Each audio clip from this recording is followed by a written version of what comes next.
Hello दोस्तों, मैं मनीष सोनी एक बार पुनः आप लोगों के बीच आपके अपने प्यारे से यूट्यूब चैनल एमकेएस क्लासेस में सभी का स्वागत करते हैं।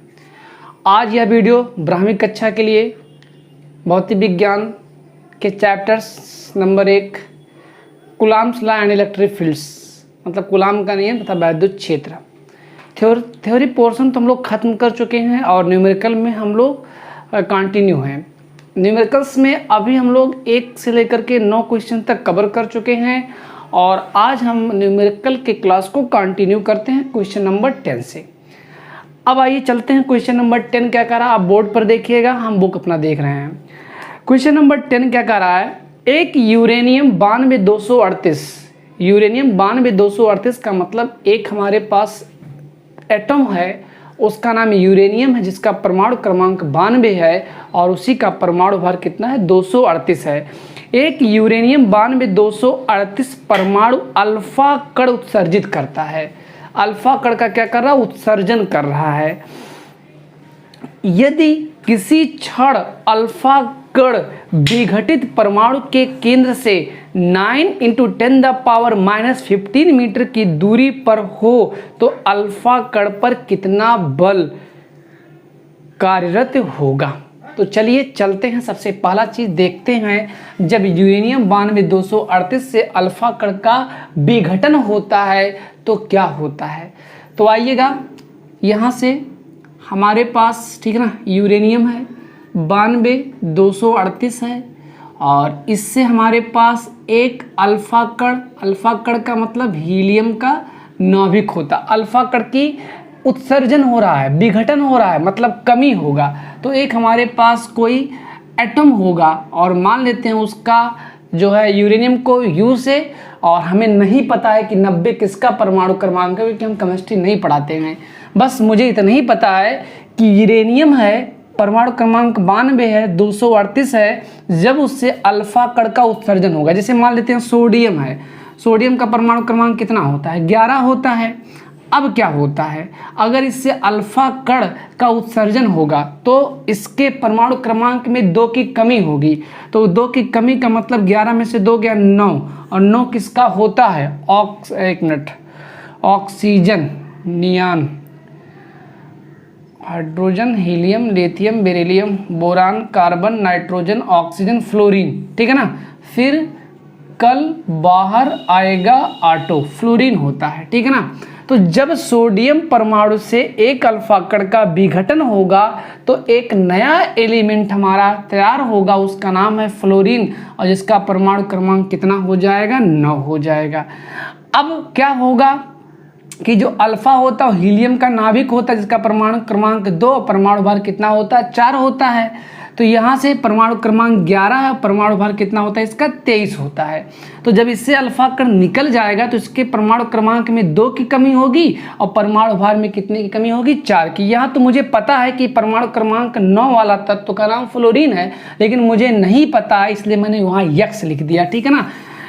अब आइएगा, तो हमने आपको बताया कि जब हमारे पास ठीक है ना, हमने मान लिया कि हमारे पास एक यूरेनियम, मान क्या लिया, दिया है यूरेनियम का परमाणु है जिसका परमाणु क्रमांक 292 है और परमाणु भार कितना 238 है। जब इससे एक अल्फा कण का उत्सर्जन होगा, अल्फा कण का मतलब हीलियम ये होता है, ठीक है ना, और इससे एक नया एलिमेंट तैयार होता है। अब उससे 92 है, 2 की कमी होगी तो कितना हो जाएगा 90 हो जाएगा। बात समझ में आ रहा ना, मतलब यक्स परमाणु में इलेक्ट्रॉनों की संख्या और प्रोटॉनों की संख्या कितनी होगी भैया 90 होगी।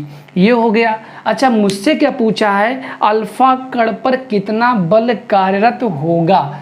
तो यहाँ से क्या होगा, ध्यान दीजिएगा, अल्फा कण पर कार्यरत वैद्युत बल F = Q1 Q2/r², F = 9 × 10⁻⁹ Q1 Q2 क्या होता है r² होता है। तो यहाँ से पहले नंबर Q1 निकाल लेते हैं, Q1।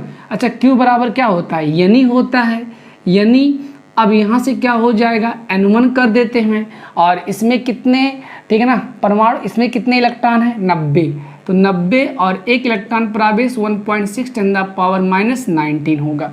तो यहाँ से Q1 जो हमारा होगा वो हो जाएगा Q1 बराबर 16 नवा 144 होता है। कितना होता है भैया? 144, और एक जीरो बढ़ा देंगे, एक अंक बाद लग जाएगा दशमलव और गुणे 10 के पावर -19। मतलब जो Q1 चार्ज है उसका मान हमें मिल चुका है 144 गुणे 10 के पावर -19। अच्छा, जो Q2 होगा वो कितना होगा? जो Q2 होगा वो N2e हो जाएगा। अल्फा में हीलियम में इलेक्ट्रॉनों की संख्या 2 होती है, तो यहाँ हो जाएगा 2, और इलेक्ट्रॉन पर चार्ज कितना होता है? इतना होता है। तो 16 दूनी कितना हो जाएगा? 32 हो जाएगा। तो Q2 बराबर हो जाएगा आपके पास 16 दूनी 32, ठीक है ना, 3.2, एक अंक बाद दशमलव लगा दिए हैं, और 10 द पावर -19, और ये हो गया कूलाम, और ये भी क्या हो गया हमारे पास? कूलाम हो गया। तो हमने Q1 और Q2 फाइंड आउट कर लिया। अच्छा, अगला चीज़ मुझसे क्या कह रहा है कि अगला चीज़ कह रहा है कि इन दोनों के बीच की जो दूरी है, अल्फा कण विघटित परमाणु के केंद्र से इतना मीटर की दूरी पर है, तो दूरी R बराबर कितना दे दिया गया है? 9 × 10 द पावर -15, ये हो गया, R हो गया। अब जो चीज़ हमें ज्ञात करना है उस चीज़ को हम लोग लिख ले रहे हैं। कह रहा है अल्फा कण पर कितना बल कार्यरत करेगा, तो अल्फा कण पर कार्यरत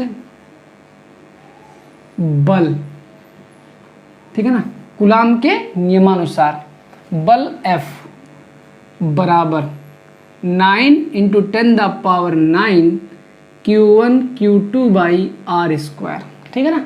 अब हम लोग क्या करेंगे? मानों को पुट कर देते हैं। तो यहाँ से हो जाएगा F = 9 × 10 द पावर 9, और Q1 का मान कितना हमारे पास है? 144 गुणे 10 के पावर -19, और Q2 का मान कितना है? 3.2 और 10 द पावर -19, ये हो गया बाई R²। R का मतलब 9 गुणे 10 के पावर, ठीक है ना, -15, और इसका क्या चलेगा? स्क्वायर, ठीक है ना। ये चीज़ समझ में आपको आ गया होगा। अब इसके बाद अगला जो हमारा कार्य है, F = 9 गुणे 144 गुणे 3.2, 10 के पावर 19 38, और 10 के पावर 9, ये हो गया। अब यहाँ हो जाएगा 9 गुणे 9, 9 9 कितना होता है? 81 होता है, और 15 दूनी कितना हो जाएगा? 30। ये हमने कैसे लिखा? अगर AB whole to power m होगा, होल का मतलब पूरा, तो एक बार A टू पावर m होगा और एक बार B टू पावर m होगा।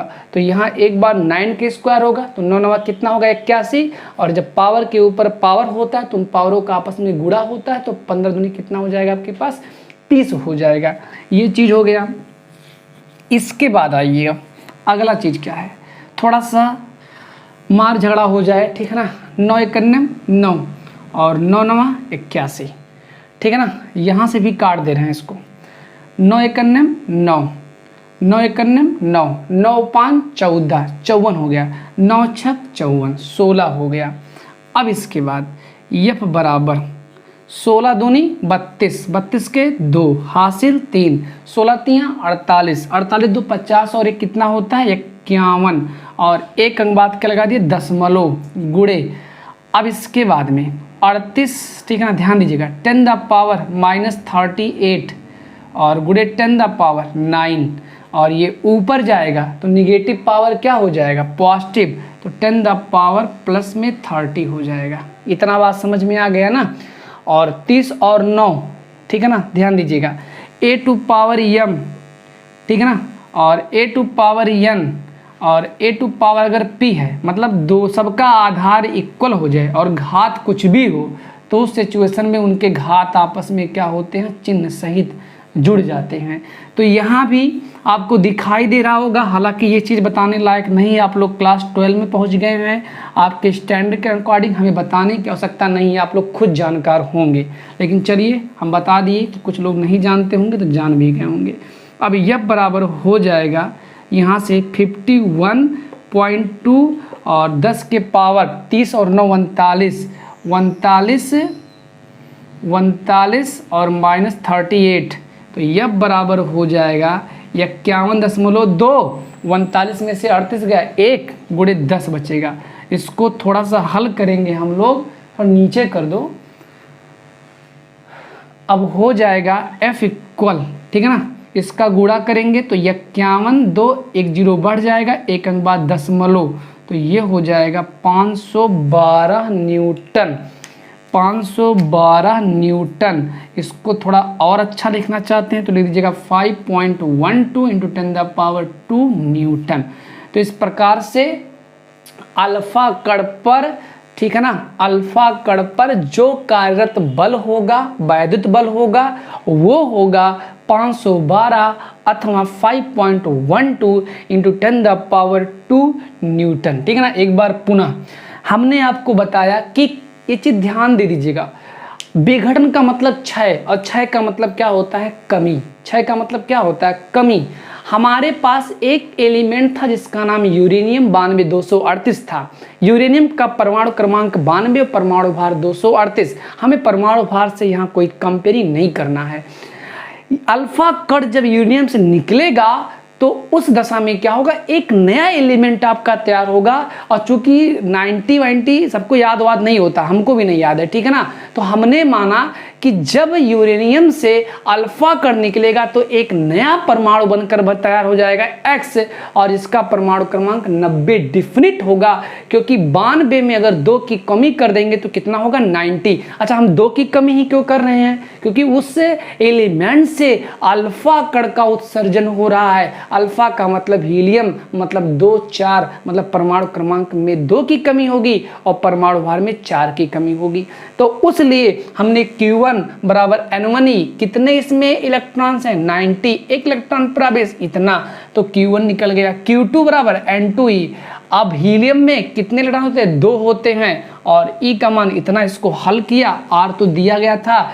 अल्फा कण पर कार्यरत बल according to Coulomb's law we know that F equal 9 into 10⁻9 Q1 Q2 by R square. Now put the value and solve. At last you get answer F equal 5.12 into 10⁻²। Force unit क्या होगा इसका, Newton होगा। ठीक है ना। अब हम लोग चलते हैं क्वेश्चन नंबर, ठीक है ना, अगले क्वेश्चंस में।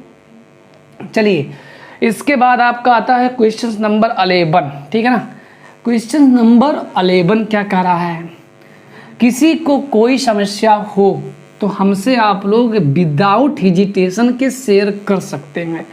हम अपने आप की सफलता तब मानेंगे जब हमारे द्वारा पढ़ाए गए, ठीक है ना, छात्रों का कुछ की बात कर रहे हैं, ठीक है ना, सफलता प्रदान कर ले, हमें तबे खुशी होगी। जिस प्रकार से किसान तब खुश होता है जब उसके फसल बहुत अच्छे से खेतों में, ठीक है ना, लहराते हुए दिखाई देते हैं कि यार मेरी तो सफलता, मेरे आज परिश्रम सफल हो गया है। तो वही चीज़ मेरे ऊपर भी फॉलो हो रहा है। सपोज करिए हम एक किसान हैं और पढ़ने वाले आप मेरे एक फसल हैं। अगर बढ़िया आप लोग पढ़ाई कर ले जा रहे हैं मेरे द्वारा, तो मैं अपने आप को सफल मानूंगा।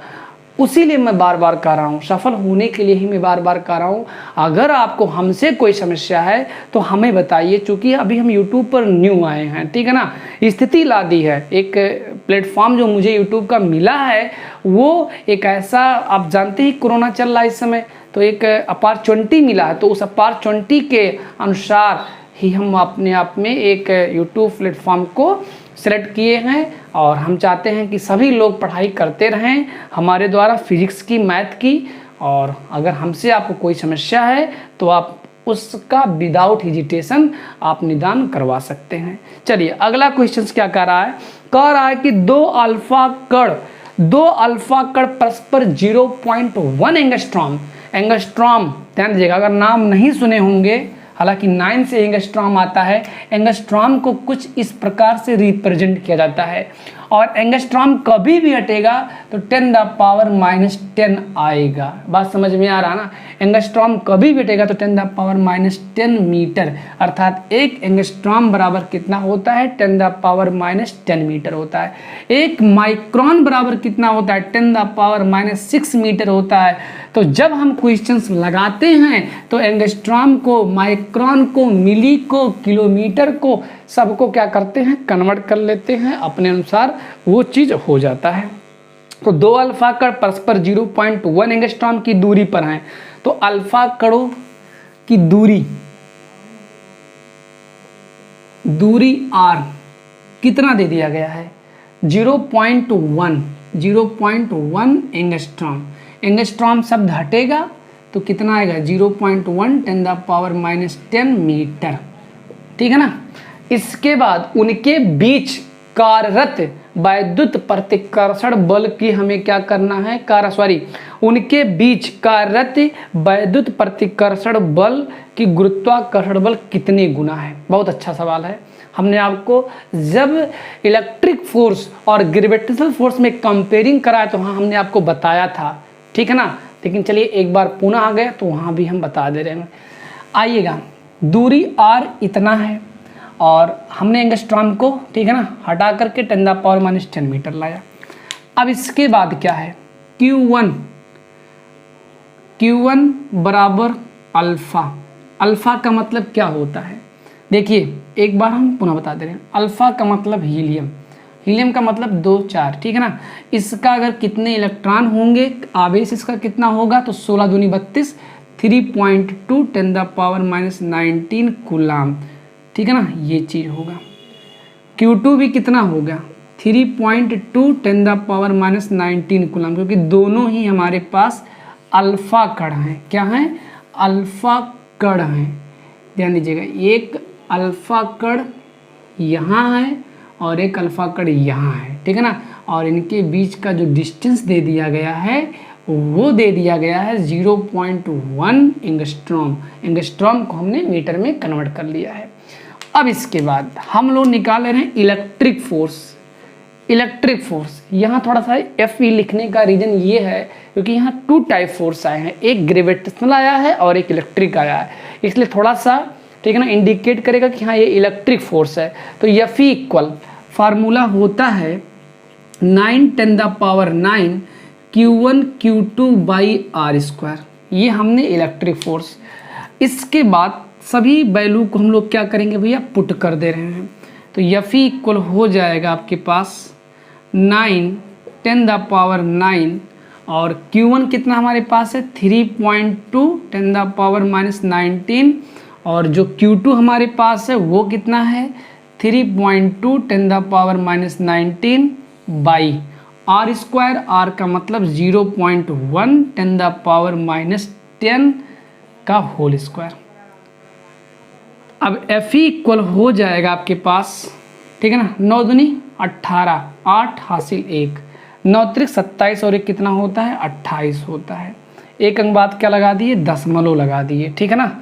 9 दूना 18 का 8 लगे 1, 9 त्रिक 27 और 1 कितना हो गया 28, एक अंक बाद दशमलव गुड़े और यहाँ एक डिजिट है 3.2 और 19 और 19 कितना हो गया 38 -38 और 10 के पावर कितना आपके पास है 9 होल बाई यहाँ से 0.1 का स्क्वायर करेंगे अगर तो 0.01 हो जाएगा और 10 दूनी कितना हो जाएगा 20, 10 के पावर -20। दशमलव आपका यहाँ से एक अंक यहाँ एक अंक यहाँ क्या हो जाएगा दशमलव आपका कैंसिल होगा क्योंकि 2 अंक बाद लगा है, एक अंक यहाँ से हो गया एक अंक यहाँ से हो गया तो एक और एक कितना हो गया 2 और 2 यहाँ तो दशमलव दशमलव क्या हो जाएंगे कैंसिल हो जाएंगे। इसके बाद ये माइनस है ऊपर जाएगा तो कितना हो जाएगा पॉजिटिव हो जाएगा। Fe इक्वल और थोड़ा सा 288 गुणे 32, ठीक है ना, एक मिनट भाई 288 गुणे 32 कैलकुलेशन कर लिया जाए। 288 गुणे 32 92 16 आएगा, ठीक है ना, 92 16 और 10 के पावर -38 और ये निगेटिव है, ऊपर जाएगा तो क्या हो जाएगा आपके पास पॉजिटिव, और 20 और 9 कितना हो जाएगा 29, और ये इसी में जा कर के जुड़ जाएगा। ये हो गया। थोड़ा सा और सॉल्व कर ले। F इक्वल 92 16 और गुणे 10 के पावर 18, ठीक है ना। यहाँ 18 में से 9 गए, कितना बचेगा 9, और ये माइनस बचेगा। हमने इस प्रकार से इलेक्ट्रिक फोर्स को फाइंड आउट कर लिया, जो कि मेरा आया कितना है इलेक्ट्रिक फोर्स 92 16 गुणे 10 के पावर -9 आ चुका है। अब आइएगा अगला चीज़ हमारे पास क्या होगा, इसकी हमें ग्रेविटेशनल फोर्स से क्या करना है, तुलना करना है। तो कोई बड़ी बात नहीं है, याद होगा क्लास 11th में आप लोग पढ़े होंगे कि दो पदार्थिक कणों के बीच लगने वाला गुरुत्वाकर्षण बल, ठीक है ना, उन पदार्थिक कणों के द्रव्यमानों के गुणनफल के अनुक्रमानुपाती तथा उनके बीच की दूरी के वर्ग के व्युत्क्रमानुपाती होता है। अर्थात F अनुक्रमानुपाती m1 m2 तथा F व्युत्क्रमानुपाती r², दोनों आपस से मतलब दोनों इक्वेशंस को, दोनों संबंध को अगर आप मिलाएंगे तो आपको मिलेगा F अनुक्रमानुपाती m1 m2 by r²। अनुक्रमानुपाती हटेगा तो एक नियतांक आएगा F equal capital G m1 m2 by r²। Capital G का मान 6.67 × 10⁻11 होता है। तो यहाँ से क्या होगा, आइए अल्फा कण का जो द्रव्यमान है, जब आप पेपर देंगे एग्जाम में तो वहाँ जितने भी कांस्टेंट टर्म होंगे उसमें यूज होने वाले वो आपको ऑलरेडी दिए रहेंगे। तो अल्फा कण का जो द्रव्यमान है दे दिया गया है आपकी किताब में। अल्फा कण का द्रव्यमान 6.6 × 10⁻27, 6.6 × 10⁻27। तो ये अल्फा कण का क्या हो गया भैया, द्रव्यमान m1, और दोनों ही क्या हैं, अल्फा कण ही हैं। तो m1 भी इतना ही होगा और m2 भी आपके पास इतना ही होगा, 6.67 × 10⁻27, ठीक है ना। इस प्रकार से हमने m1 और m2 बीच की दूरी तो वही रहेगी जो दोनों अल्फा कणों के बीच की दूरी है। अल्फा का बीच की दूरी r दे दिया गया है कितना, 0.1 × 10⁻10, ये हो गया।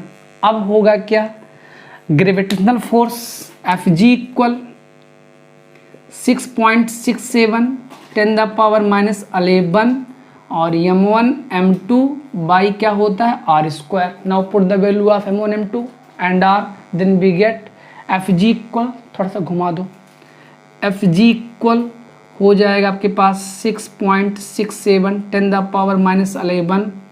m1 आपके पास कितना है, 6.67 ही है, 10⁻27, और m2 कितना आपके पास है, m2 भी आपके पास है 6.67 10⁻27, ठीक है ना।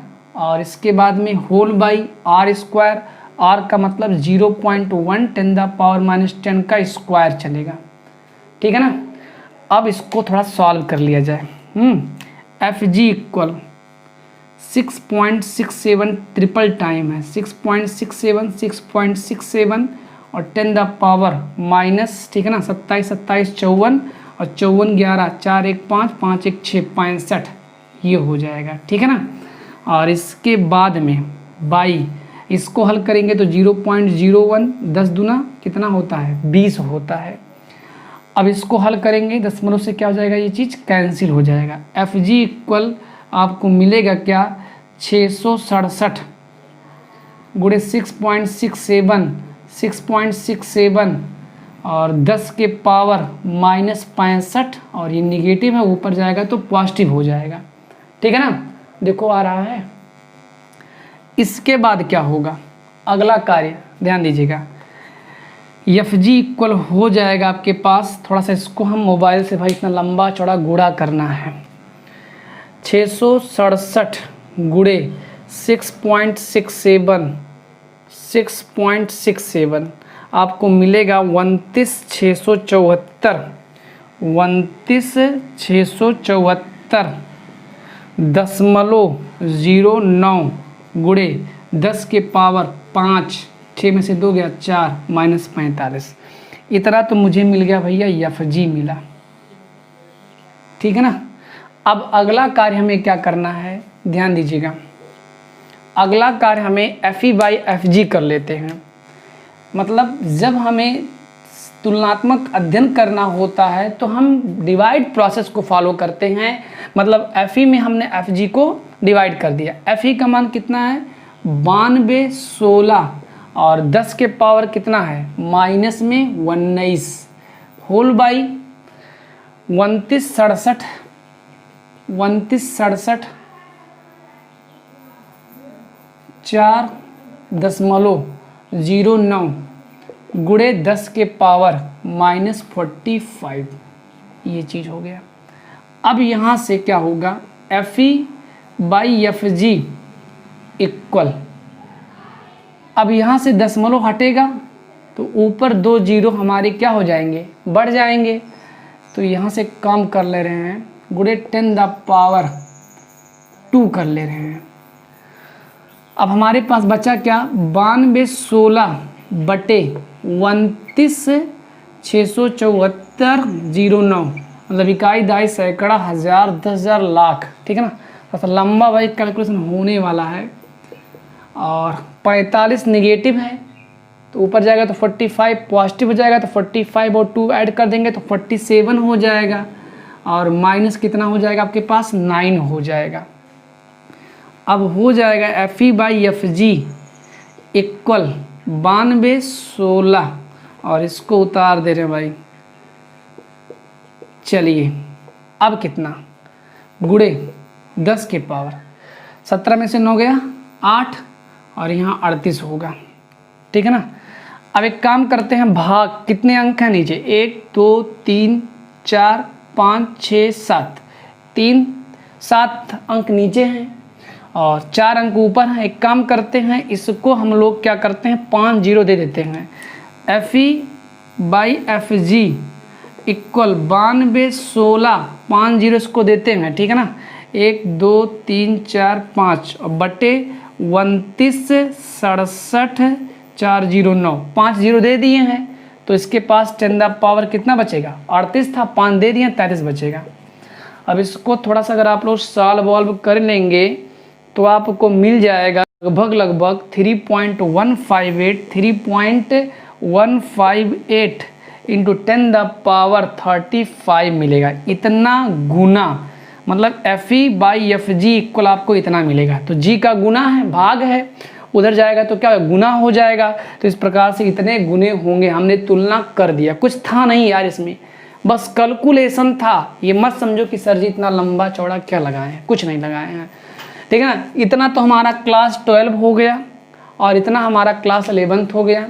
हमने क्या किया दोनों को डिवाइड प्रोसेस फॉलो कर लिया। कभी भी कंपेयरिंग करना हो, ठीक है ना, तो उसलिए हम उस कंडीशंस में हम डिवाइड प्रोसेस ही फॉलो करते हैं।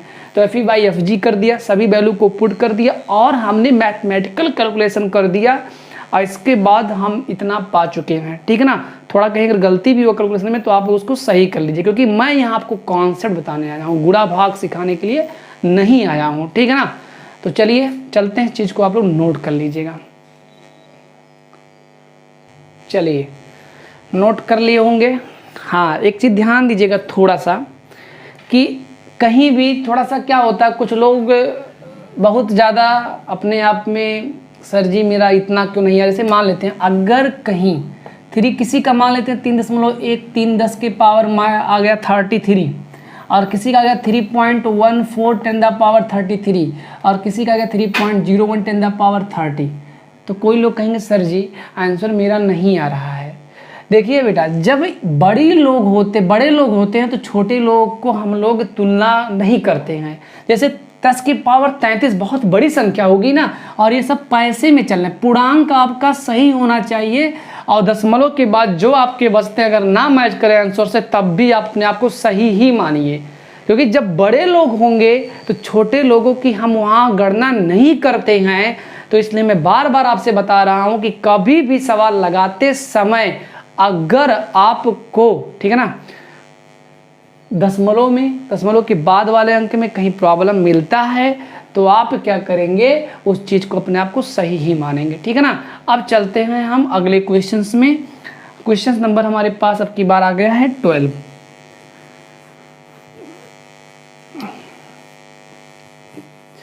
लंबे लंबे सवाल हैं, कोई दिक्कत नहीं है। और जानते हैं फिजिक्स में कितने कितने सवाल हैं? 75 सवाल, 76 सवाल सेकेंड ईयर में आपके भरे हुए हैं।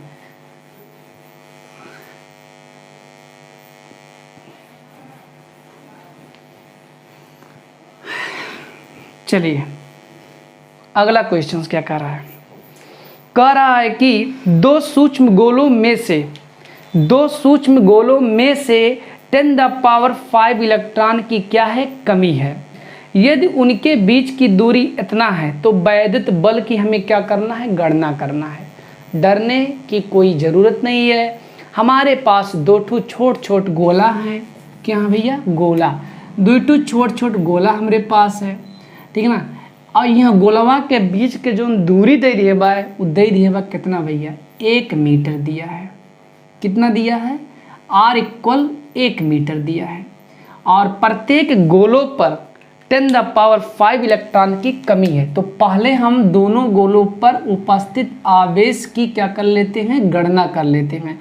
जब हमें आवेश की गणना हो जाएगा तो तुरंत अप्लाई करेंगे Coulomb's law and put the value, get the answer, ठीक है ना। तो आइए चलते हैं। अच्छा, Q बराबर क्या होता है? अच्छा देखो, जो Q1 होगा वही Q2 भी होगा, क्योंकि प्रत्येक गोलों पर 10⁵ इलेक्ट्रॉन की कमी है। तो यहाँ Ne हो जाएगा। कितने की कमी है? नंबर ऑफ इलेक्ट्रॉन 10⁵, एक इलेक्ट्रॉन पर चार्ज इतना होता है। इसको अगर थोड़ा सॉल्व कर लेंगे तो हमें मिलेगा कितना? 1.6। 19 में की 5 के कितना बची? 14। और आवेश के मात्रक का होला भैया? कूलम्ब होला। और बीच की दूरी R दे दिया गया है 1 मीटर। आप तुरंत कूलम्ब्स लॉ फॉलो करेंगे। कूलम्ब के नियमानुसार F = 9 × 10⁹ Q1 Q2 बाई क्या होगा? R²। आप वैल्यू पुट कर लेंगे, ठीक है ना। कैलकुलेशन आप करेंगे 2.3 और 10⁻⁻18 न्यूटन इसका आंसर आएगा। कैलकुलेशन आपको स्वयं करना है, ठीक है ना। नोट कर लीजिए। फिर चलते हैं क्वेश्चन नंबर 13 में, ठीक है ना। चलिए भाई, क्वेश्चन नंबर 13 में क्या कह रहा है? कह रहा है, पहले इसको मिटा तो दे कम से कम।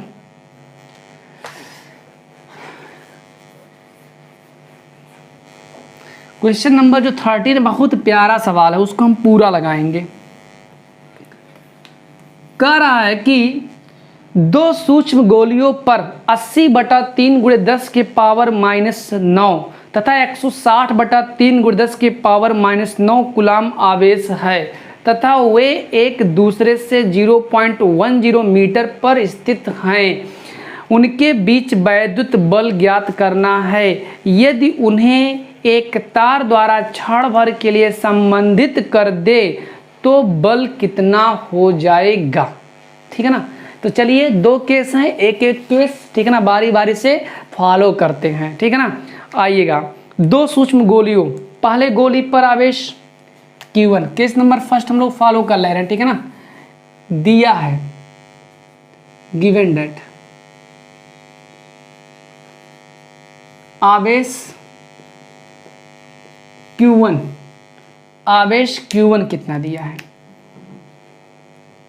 आवेश जो Q1 दे दिया गया 80/3 × 10⁻⁻19 कूलम्ब।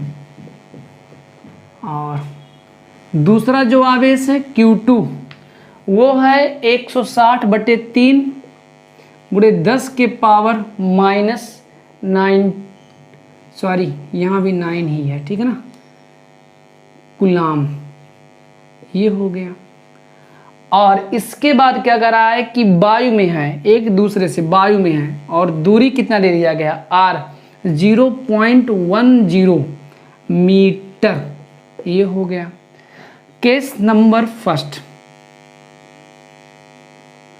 हमसे पूछा है कि उनके बीच वैद्युत बल की गणना कीजिए। उनके बीच कार्यरत वैद्युत बल,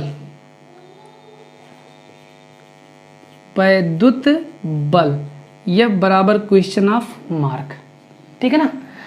अब होगा सूत्र कूलम्ब के नियमानुसार F = 9 into 10 the power 9 Q1 Q2 by R square. Now put the value of Q1 Q2 and R। तो आइए चलते हैं। F equal 9 into 10 the power 9 Q1 80/3 गुणे 10 के पावर -9 Q2 160/3 10 के power -9 by R square. R का मतलब है 0.10 का होल स्क्वायर। ठीक है ना। अब आइएगा अगला कार्य। अगला कार्य हमारे पास क्या है, इसको हल करने का। 3 त्रिक 9, 9 से 9 क्या हो जाएगा, ये आपके पास कैंसिल हो जाएगा। 16, ठीक है ना। अब इसके बाद में बचता क्या है, F इक्वल 80 गुणे 160 गुणे 9, देखिए ये +9 और ये -9, ये प्लस माइनस क्या हो जाएगा, घात कैंसिल हो जाएगा। फिर कितना बचा है, 10 द पावर -9 बचा। 10 दहाई कितना होता है, 100 होता है।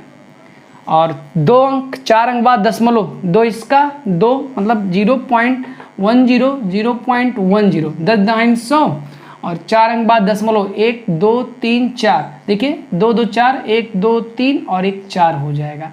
मतलब अब इस चीज़ को लिखेंगे इतना कुछ। बात समझ में आ रहा है ना। अब ये हटेगा तो ऊपर 1 2 3 4 0 बढ़ेंगे, 10 द पावर 4 हो गया।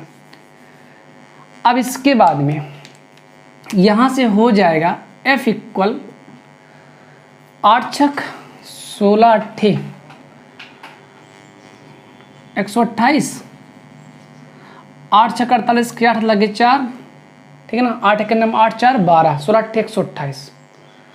अब इसके बाद 2 0 इसके बढ़ जाएंगे और 9 में से 4 गया, कितना बचेगा -5 और बाई 100 2 0 ये क्या हो गया, कैंसिल। F इक्वल हमें मिला 128 गुणे 10 के पावर -5। अब इसके बाद क्या है यहाँ से कि इसको थोड़ा सा सॉल्व कर लें और अच्छे से मानक रूप में कर लें तो हो जाएगा 1.28। दशमलव को हमने इधर ले आया, दशमलव जब इधर जाएगा तो पॉजिटिव पावर आएगा। तो 2 अंक गया है, -5 और +2 कितना होगा, -3 होगा।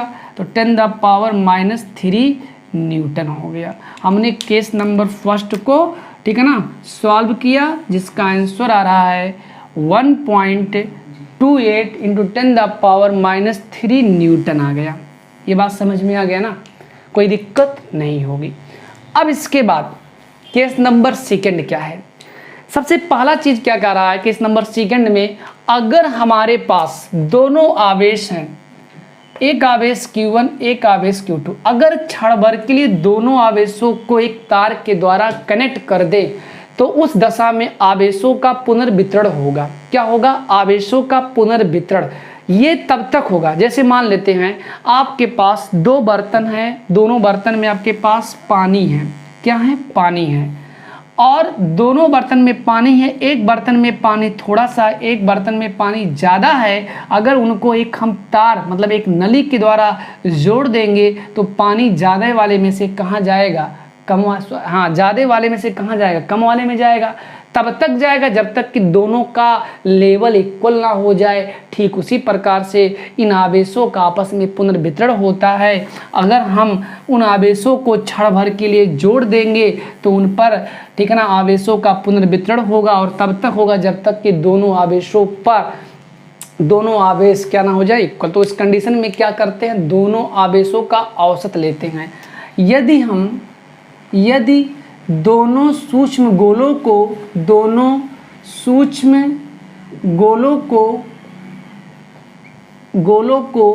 एक तार के द्वारा क्षण भर के लिए यदि दोनों सूक्ष्म गोलों को एक तार के द्वारा क्षण भर के लिए जोड़ दें तो दोनों गोलों पर दोनों गोलों पर आवेश की मात्रा क्या हो जाएगी, Q हो जाएगी। कितना हो जाएगी, Q। और वो Q किसके बराबर होगा, दोनों को जोड़ दीजिए और उनका 2 से डिवाइड करिए, औसत ले लीजिए, ठीक है ना, पदों का योग बटे पदों की संख्या। तो यहाँ से Q बराबर Q1 कितना है 80/3, आपके पास Q1 है 80/3 और गुणे 10 के पावर -9 प्लस Q2 कितना है 160/3 और 10 के पावर -9 और बाई कितना कर दिए 2 कर दिए, ठीक है ना। यहाँ से क्या है कि हर तो बराबर हैं और ये भी बराबर हैं, तो 160 में 80 जोड़ दीजिए, कितना हो जाएगा Q बराबर, ठीक है ना, 160 और 40 240 हो जाएगा, 240 और 3 दूनी कितना हो जाएगा 6 और 10 के पावर -9 और 6 का 9 6 6 4 24, तो Q बराबर हो जाएगा आपके पास 40 गुणे 10 के पावर -9।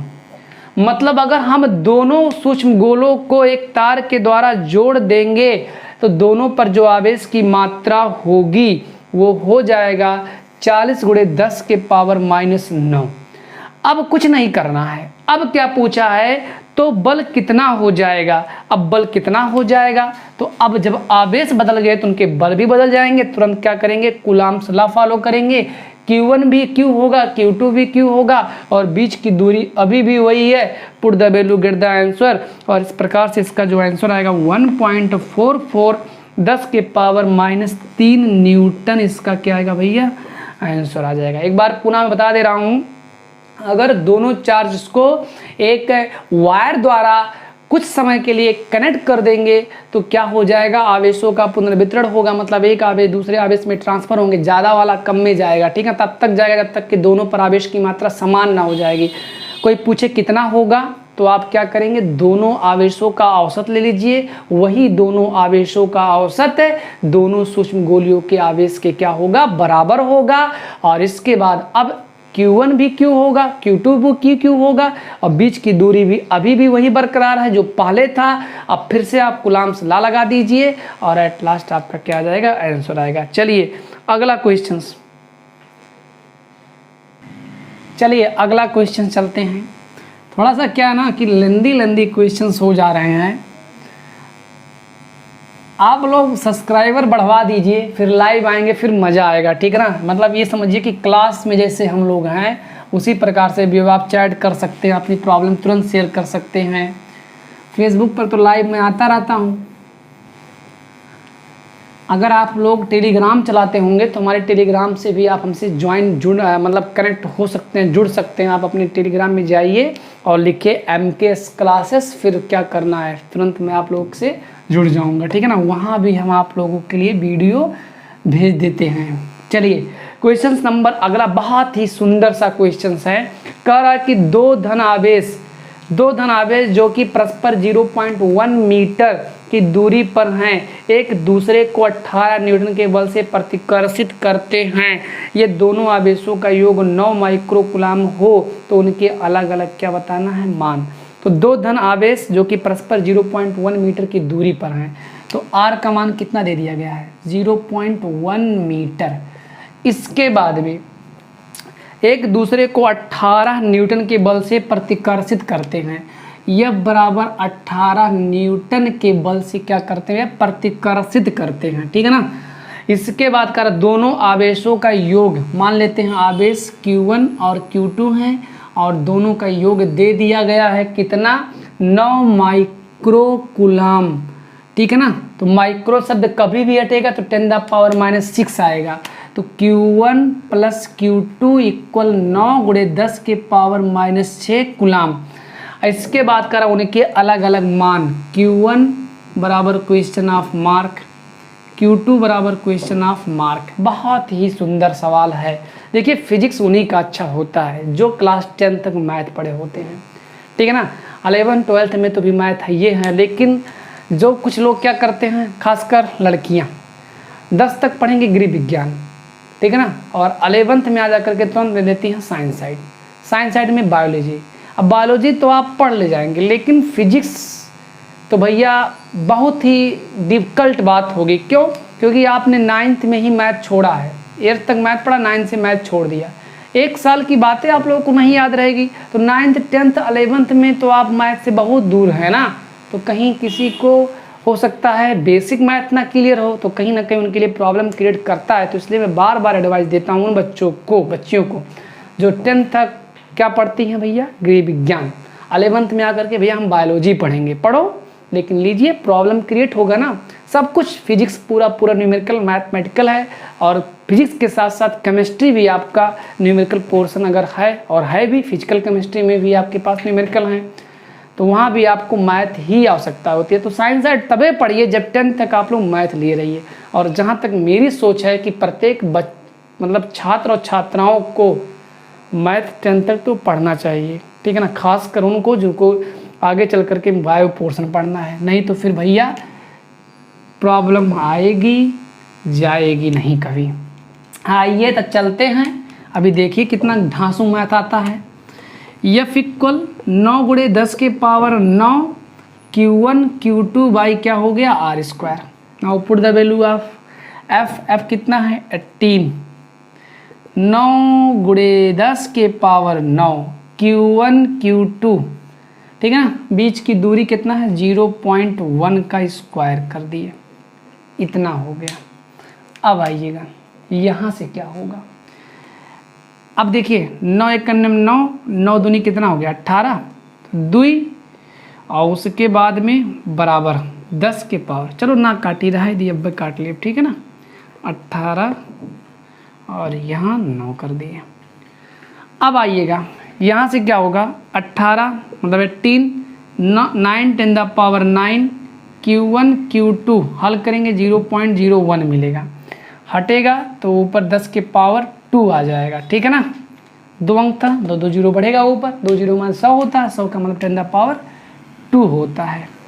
आइएगा यहाँ से क्या होगा, तब आप क्या करिए Q1 और Q2 का मान निकाल लीजिए, ठीक है ना। इसका मान है 18 और गुणा है तो भाग हो जाएगा, 9 गुणे 10 के पावर 9 और साथ ही साथ, ठीक है ना, 10 के पावर कितना हो जाएगा आपके पास 2 भी हो जाएगा, क्योंकि जो कुछ भी गुना में था वो ट्रांसफ़र करेंगे तो पक्षांतर होकर के क्या हो जाएगा भैया डिवाइड, 9 दूना 18, ये हो गया। तो Q1 Q2 और अब आपके पास बचा क्या, ठीक है ना, 2 और 9 2 कितना हो गया 11 हो गया भैया, -11। मतलब क्या है कि हमने Q1 और Q2 का मान निकाल दिया 10 द पावर -11। थोड़ा सा इसी वक्त हम अपने आप में सुधार कर लेते हैं, नहीं तो आप इस सवाल को कदाप नहीं लगा सकते अगर एक टेक्निक नहीं फॉलो करेंगे। अभी देखिएगा वो टेक्निक क्या है, हम इसको 6 के गुणज के रूप में लाना चाहते हैं, 6 दूनी 12, 1 की कमी है तो यहाँ Q1 Q2 कर दे रहे हैं, ठीक है ना। अब यहाँ से क्या होगा 20 गुणे 10 के पावर -12 होगा, ठीक है ना। मतलब क्या कि हमने 10 से गुणा किए और 10 से भाग कर दिए, और ऑलरेडी हमारे पास 11 था ही, तो ये पॉजिटिव है, ऊपर जाएगा तो नेगेटिव, तो 10 11 था ही, 11 और कितना जाएगा 12 और 2 दाहिने कितना हो गया 20। इस प्रकार से हमने Q1 और Q2 को भी क्या किया फाइंड आउट कर लिया। चलिए आप लोग पढ़े भी होंगे, अगर x और y गुना का मान कुछ दे दिया जाए, सपोज करिए ये दे दिया जाए, और x प्लस वाई का मान b दे दिया जाए, अगर आपसे पूछे x और y का मान कितना होगा, ठीक है ना, x और y का मान कितना होगा, तो आप उस कंडीशन में इक्वलिटी सर्वसमीका का फार्मूला अप्लाई करते हैं। तो वही काम हम भी करने वाले हैं, सर्वसमीका की सहायता से, सर्वसमीका की सहायता से क्या होता है, देखिए प्लस वाला पोर्शन दिया है, माइनस वाला फार्मूला अप्लाई करेंगे, a माइनस बी का whole square, a minus b का होल स्क्वायर प्लस के फॉर्म में a प्लस बी का whole square, a square plus b square plus 2ab, minus है तो -4ab करना पड़ेगा। अभी भी आप इसको अगर ओपन करेंगे तो इस चीज़ को यही पाएंगे, a square plus b square plus 2ab -4ab आप घटा सकते हैं तो -2ab बचेगा, जो कि यही फार्मूला फिर से बन जाएगा। ए प्लस बी का मान कितना दिया है, ए प्लस बी का मतलब ये हो गया Q1 माइनस Q2 का whole square equal Q1 plus Q2 का whole square minus 4Q1 Q2 हो जाएगा। अच्छा Q1 प्लस Q2 का मान कितना है, 9 गुणे 10 के पावर माइनस 6 का स्क्वायर माइनस 4, और Q1 Q2 का मान कितना है 20 गुणे 10 के पावर माइनस 12। अब आइएगा हल करेंगे तो 9 9 कितना होता है 81 और 6 दूनी कितना होता है 12, और इसके बाद में 20 चौक 80, 10 दूनी 12, ये हो गया। हल करेंगे तो 10 द पावर माइनस 12 81 बार है, 80 बार है, 81 में से 80 गया, कितना बचेगा 1 बचेगा, 10 द पावर माइनस 12। अगर यही घात 11 होता तो इस चीज़ को आप घटा नहीं सकते। अगर दोनों का घात इक्वल है तभी घटा पाएंगे, और वही घात इक्वल करने के लिए हमने यहाँ कुछ ऐसा किया, ठीक है ना। इसके बाद यहाँ से आपने पाया Q1 माइनस Q2 का होल स्क्वायर, तब Q1 माइनस Q2 बराबर इसका वर्गमूल लेंगे 10 द पावर माइनस 6 आएगा, ठीक है ना। इसको और लिखना अच्छे से तो 1 माइनस 10 द पावर माइनस 6, आपने Q1 माइनस Q2 का भी मान पा लिया। अब ध्यान दीजिएगा, चूँकि ठीक है ना Q1 minus Q2 plus Q1, ठीक है ना, 9 गुणे 10 के पावर माइनस 6 समीकरण नंबर 1, और Q1 माइनस Q2 बराबर 1 गुणे 10 के पावर माइनस 6 समीकरण नंबर 2। दो समीकरण, दो अज्ञात हम जोड़ देते हैं तो ये कैंसिल होगा, Q1 में Q1 ऐड करेंगे तो 2Q1 हो जाएगा, और 9 और 1 कितना हो जाएगा 10, 10 द पावर माइनस 6, 2 पंचे 10, Q1 बराबर 5 गुणे 10 के पावर माइनस 6, ठीक है ना। आवेश का मात्रक क्या होता है कूलाम, हमने पहले आवेश की गणना कर लिया। अब Q1 का मान इस समीकरण में, चाहे इस समीकरण में कहीं रख दीजिए, चलिए इसी में रख दे रहे हैं, 5 into 10 the power minus 6, 5 into 10 the, और थोड़ा सा घुमाओ, 5 into 10 the power minus 6 plus Q2 equal 9 10 the power minus 6, तो Q2 बराबर 9 गुणे 10 के पावर माइनस 6, प्लस से उधर जाएगा तो माइनस 10 द पावर माइनस 6, तो Q2 बराबर 9 में से 5 गया 4 गुणे 10 के पावर माइनस 6। इस प्रकार से हमने दोनों आवेशों का क्या कर लिया, गणना कर लिया भैया। बहुत आसान क्वेश्चन था फॉर मैथ स्टूडेंट्स, ठीक है ना। मैथ स्टूडेंट्स के लिए ये क्वेश्चन बहुत ईजिली, क्योंकि 8th क्लास में भी ऐसा क्वेश्चन था कि x y का मान दे करके, x प्लस वाई का मान दे करके x और y के मान को पूछा जाता था। अगर प्लस होगा तो माइनस का फार्मूला फॉलो होगा, माइनस का होगा तो प्लस वाला फार्मूला फॉलो होगा, ठीक है ना। तो इस प्रकार से हमने भैया आज बहुत कम क्वेश्चंस कवर कर पाए, 9 5 14, ठीक है ना, सॉरी 4 क्वेश्चंस हमने टच कर पाए, सॉरी हाँ सही है। अब जो अगला क्वेश्चन होगा मेरा 15 से होगा। तब तक के लिए सभी दोस्तों से नमस्कार। कोई प्रॉब्लम होगी तो संपर्क कर लीजिएगा।